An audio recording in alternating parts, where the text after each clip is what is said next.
Ukraine armed with nukes. France and the UK are shipping powerful weapons to Kyiv. Panic sweeps Russia as Putin struggles to respond. The dictator is desperate, spreading threats and lies. Propaganda has reached ridiculous levels. The Kremlin's lies have been exposed. Urgent. Allies are pouring unprecedented support into the front. Ukraine is now armed to the teeth. These new missiles will shatter the Kremlin. The tension has reached extreme levels. Let's talk about it. Hello, this is Ukraine Today. Maria Farafonova here with the latest updates.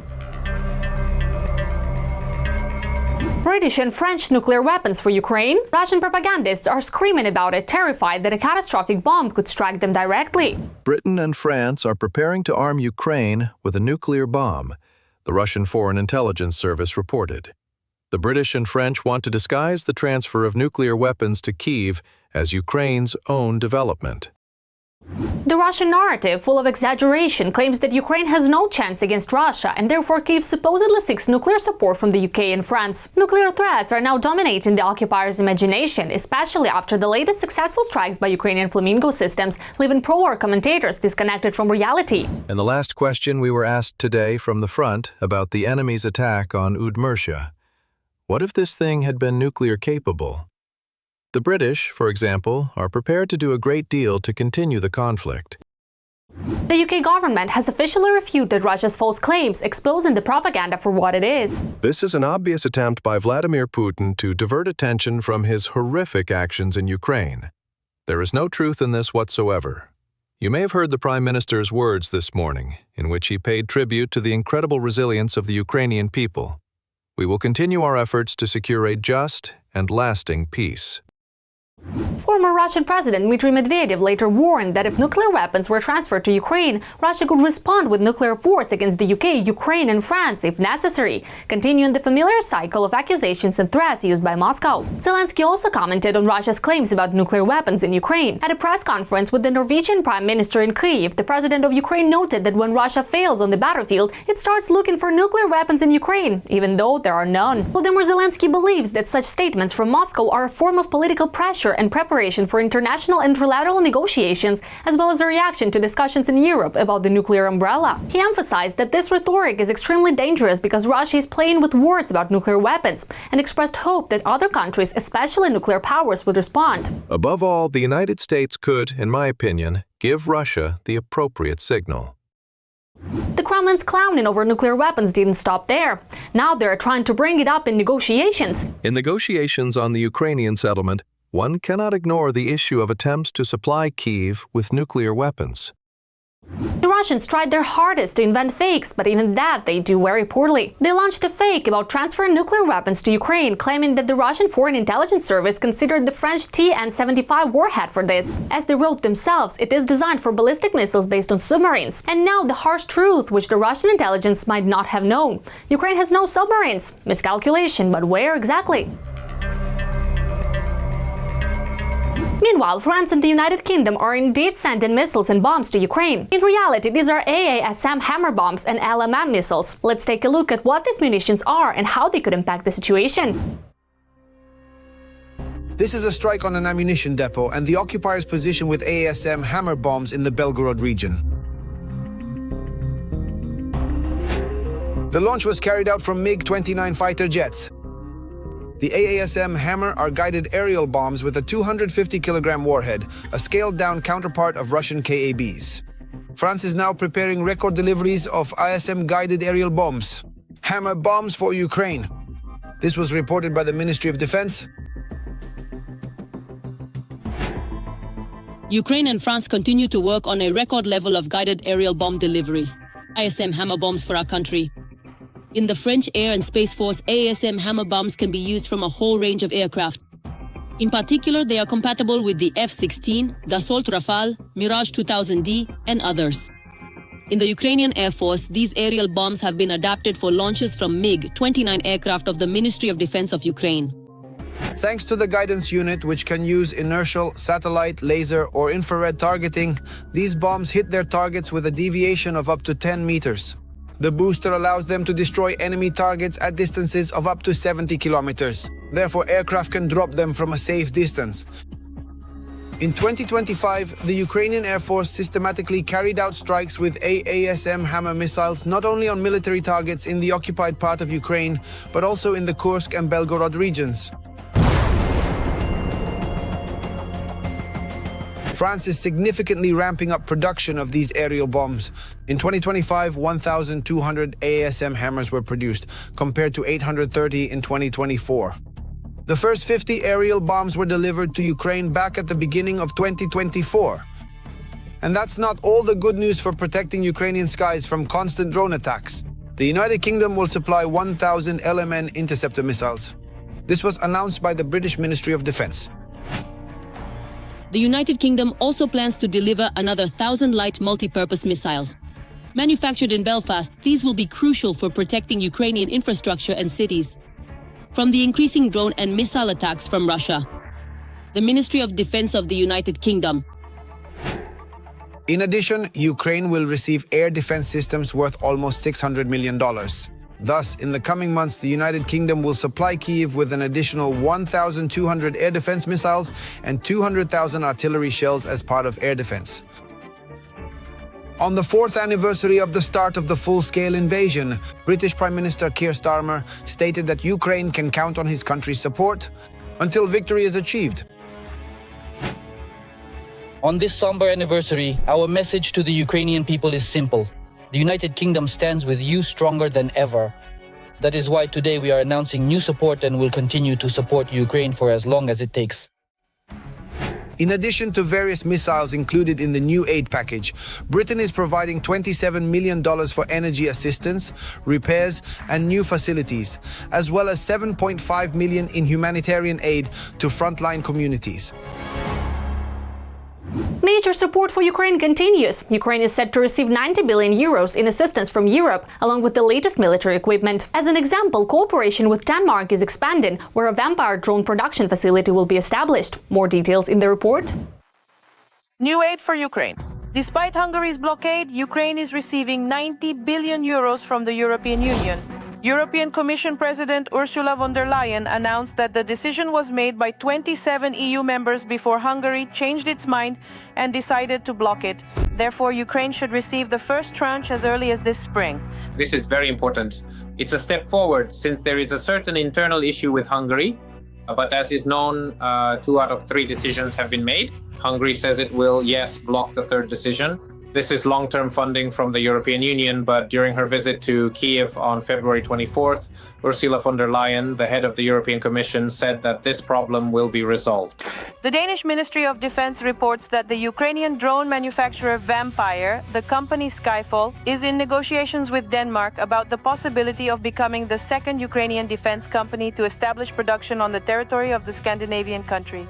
We see that Finland is also supporting Ukraine as it faces direct risks itself, since every country, especially those on the eastern flank of the EU, understands that after Ukraine, they could be next. And Finland has 1,273 kilometers of land border with Russia, and of course, is very concerned about the risks coming from Russia. Canada has announced a new support package for Ukraine. The country is providing more than 400 armored vehicles and will allocate $15 million to the fund supporting Ukraine's energy sector. We see that the United States is now positioning itself not as a country that helps Ukraine, but as one that profits from it. But this is also a plus, because for us, the most important thing is the weapons that we will receive as a result. America is ready to sell them, and Europe, the EU, is ready to pay for them. Canada is also imposing sanctions against individuals and organizations connected to the Russian Federation. About 100 vessels from Russia's Shadow Fleet have come under restrictions. France and Norway will finance the transfer of aviation munitions and surveillance systems worth nearly $500 million. Support from not only Denmark is important, but also from Sweden and Norway. In other words, we see that Northern Europe is becoming very actively involved in supporting Ukraine. And indeed, it is clear that these are exceptionally energetic and very active players. The types of weapons agreed upon with the Ministry of Defense of Ukraine will be supplied from the reserves of the French army and will be purchased directly from French manufacturers. Trump's policies have encouraged the EU to invest more in its own defense. Accordingly, when Germany set a good example, it can encourage other European Union countries to say, the era of wars, which we thought was just history, is actually happening now. And to be prepared for it, we need to produce weapons, and that's what we're starting to do now. And why do we support Ukraine? Because Ukraine is now playing the role of a wall between us and Russia. An important distinction of the agreement between France and Norway is that it concerns not defensive but offensive weaponry. The beginning of the end of the war. This is how Volodymyr Zelensky describes the current stage. Putin is preparing Russians for a prolonged war. Meanwhile, Trump is aiming to end the war in Ukraine by July 4th, U.S. Independence Day. So when and under what conditions will the war end? More on that coming up next. Ukraine is at the beginning of the end of the war. This is how President Volodymyr Zelensky described the situation on the 4th anniversary of Russia's full-scale invasion.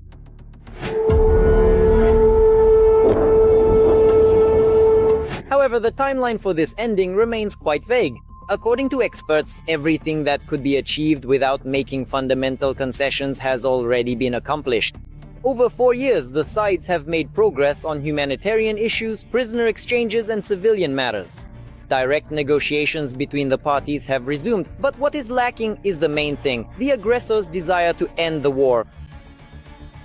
The only thing left today is this political issue, which we simply cannot move forward.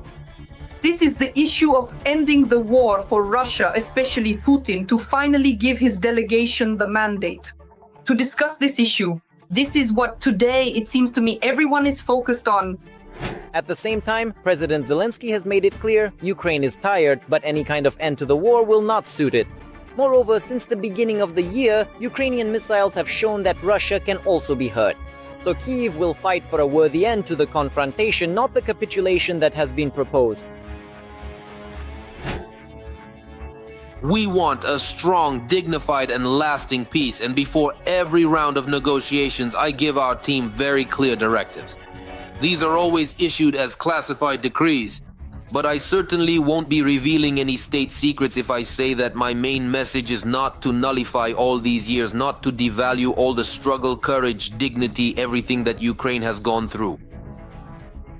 At the same time, the Russian side stated the day before that the Russian Federation has not yet achieved all its objectives in the war against Ukraine, and therefore the aggression continues. Putin's message was voiced by Dmitry Peskov. We will keep fighting until either you tear our heads off or we tear yours off. The United States, however, is much more optimistic. Bloomberg published a sensational article stating that the US expects to end the war by July 4th. Trump's special representative also announced preparations for a trilateral meeting of the leaders of Kyiv, Washington, and Moscow, which could take place as early as mid-March. Why not now, but for example in 3 weeks? Because I think that over the next 3 weeks, the Americans want to achieve results from their negotiations with Iran. And on the American side, it's the same negotiators, Witkoff and Kushner, who are conducting the talks. Not only with us, but also with Iran. And here either there will be negotiations and concessions from Iran towards the US, or the Americans might even decide on a military operation against Iran, which is being widely discussed. And one way or another, this will affect the Kremlin. At the same time, Moscow is not showing any signs of making concessions, at least not publicly. According to analysts, the bunker leader's arrogance is fueled by fake reports from economists about stability and false reports from his generals about successes at the front. As for the groups in the center and the east, right here, and in fact, just as we are seeing along the entire length of the line of contact, the strategic initiative is now completely and firmly held by our forces without any exception, in the hands of our armed forces. However, alongside the public victory celebrations in Russia, analysts note that officials are still not in a hurry to abandon the idea of a trilateral meeting of presidents. So, it is likely that this option is finally being seriously considered in Moscow as the beginning of constructive agreements to end the war. The topic of a high-level meeting between the three leaders will indeed become the main issue in the near future. And most likely the next round of negotiations will take place in Geneva. It seems that the main topic will be precisely the meeting of the three leaders. If Russia gives its consent, then in Geneva they will begin to work out some compromise options that can be submitted for approval by the three leaders. Moreover, Europe has also begun to actively participate in the negotiations. It is precisely on its shoulders that an important part of those very post-war security guarantees will rest. In fact, Ukraine's accession to the EU will also depend on it, and it is the final terms of peace that will determine the future fate of the entire continent. The struggle is about what the way out of the war will look like, what the path to peace will be. And this is not just a question for Ukraine and Russia, and it's not even just a question for the European region and its security, but to a large extent, it's also a question of the foundations on which the return to those very rules, regulations, to a new world order, which is already being openly discussed in various countries, will take place in the future.